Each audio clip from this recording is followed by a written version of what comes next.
Ortaýyň ýokary okuw jaýlarynda bilim alýan türkmenistanly studentler Türkmenistanyň banklarynyň plastik kartlaryndan pul çekmekde ýene-de kynçylyga duçar bolýarlar. Azatlyk radiosyna söhbetdeş bolan türkmenistanly studentleriň sözlerine görä, pul çekmekdäki bökdünçlükler birnäçe hepde mundan öň başlanypdyr. Maňa ejim we kakam her aýda $500 uradýarlar. Bu häzirki kursdan 33.000 rubl. Mundan öň men puluň hemmesini çekip bilýärdim. Emma bu gezek men diňe 16.000 rubl çekip bildim. Ýene diňe 13.000 rubl pulum galdy. Galanlaryny alyp bilmedim. Üstesine maňa uradylan 33.000 rubldan 4.000 rublny bank tutup galdy diýip Azatlyk radiosyna Orsetde okuyan türkmenistanly student gyzaýtdy. Söhbetdeşimiz pul çekmek we öz hasabyndaky puluň möçberini anyklamak boýunça tinançyklarynyň video ýazgysyny hem uratdy. Ortaýyň bankomatlarynda peýda bolýan ýazgydan ma'lum boluşyna görä, plastik kartyndan puluň naqdlaşdyrylmagy üçin tutumy karty çykaran bank saklaýar. Häzirki wagtda Türkmenistanyň daşary ykdysady gatnaşyklary boýunça döwlet bankynyň resmi websaytynda Türkmenistanly müşterilerinden daşary ýurtlaryň bankomatlaryndan pul çekmek üçin alynýan tutumyň möçberi görkezilmändir.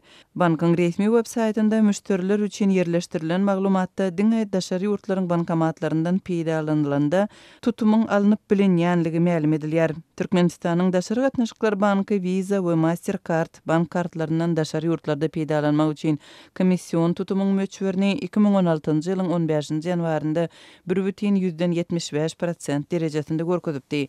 2017-nji ýylyň 6-njy fevralynda bu san 2 hesse artdyrylypdy we 3% derejesine ýetipdi. Emma Türkmenistanyň daşary gatnaşyklar banky daşary ýurtlaryň bankomatlarynda puluň naqdlaşdyrylmagy üçin göz öňünde tutulan tutumlaryň häzirki möçberi we onuň resmi taýdan üýtgedilmänligini habar bermeýär.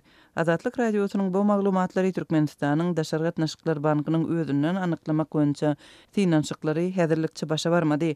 Şol bir wagtda Türkmenistanyň banklarynyň plastik kartlaryna eýe bolan türkmenistanlylaryň daşary ýurtlarda pul çeken wagtynda puluň esli böleginiň tutulup galmagy bilen ýüz bolýanlygy barada Azatlyk radiosynyň oktýabryň aýagynda ma'lum boldy.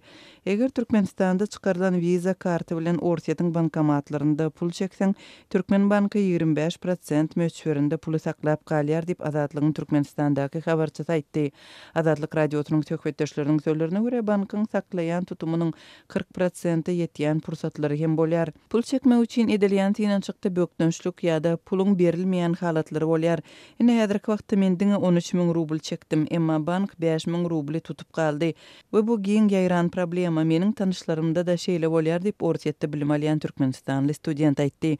2 ýylyň dowamynda Türkmenistanyň banklary bankomatlardan puly naqdlaşdyrmak boýunça düzgünlerini birnäçe gezek üýtgedipdi we çekilýän puluň möçberini azaldypdy. Diňe bir 2017-nji ýylyň dowamynda Türkmenistanyň daşary gatnaşyklary boýunça banky plastik kartlary bilen puly naqdlaşdyrmagyň düzgünini azyndan 3 gezek üýtgetdi. 2017-nji ýylyň fevral aýynda bir gije gündizde çekip bolýan puluň möçberi 1.000 Amerikan dolaryndan $250 getirilipdi. Şol ýylyň sentýabr aýynda bu san $100 çenli azaldylypdy we dekabrda $50 getirilipdi. Türkmen manadyny daşary ýurt valutasyna geçirmek boýunça operasiýa Türkmenistanyň Merkezi bankynyň resmi kursyna laýyklyk tamalaşdyrylýar. Türkmenistanyň banklarynyň plastik kartlaryndan pul çekmekde şeýle-de ýurdun daşyna bank üstü bilen uğradylýan puluň gijikdirilmegi daşary ýurtlarda okuyan türkmenistanlylar üçin maddi kynçylyklaryň ençemesini döretdi. Studentleriň ençemesi ýaşamak üçin serişdesiz galdy. Ençemesi tölemänligi üçin okuwdan çykaryldy.